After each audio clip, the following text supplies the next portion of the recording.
For why Republicans had such an overwhelming victory.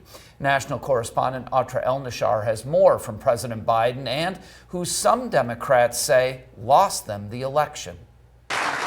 Good morning, good morning. President Biden trying to inspire optimism Thursday morning as Democrats are still reeling from Vice President Harris's loss to President-elect Trump. She gave her whole heart and effort, and she and her entire team should be proud of the campaign they ran. In this moment of division, encouraging unity. I know for some people, it's a time for victory, to state the obvious. For others, it's a time of loss. You can't love your country only when you win. You can't love your neighbor only when you agree. President Biden called President-elect Trump to congratulate him, says he'll work with him on a peaceful transfer of power, and has invited him to the White House, keeping with a tradition that Trump broke in 2020. Now, behind the scenes, there are Biden allies who blame party leaders like former House Speaker Nancy Pelosi, former President Barack Obama, for allegedly forcing Biden out.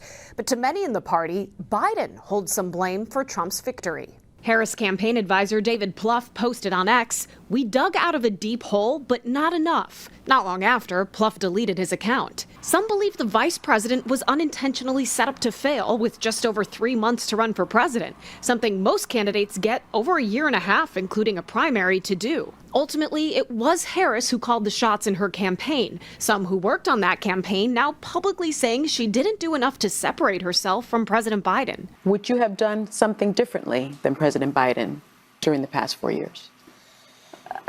There is not a thing that comes to mind. That was the statement heard around the world because Americans are dying for a difference. They're dying for a change from the Biden administration. And she needed to go out there and make the case that she wasn't going to be Biden 2.0. She was going to be Harris. The real question for Democrats now is, who will they be going forward? And next time, will it be what voters want? In Washington, I'm Atra El-Nashar reporting.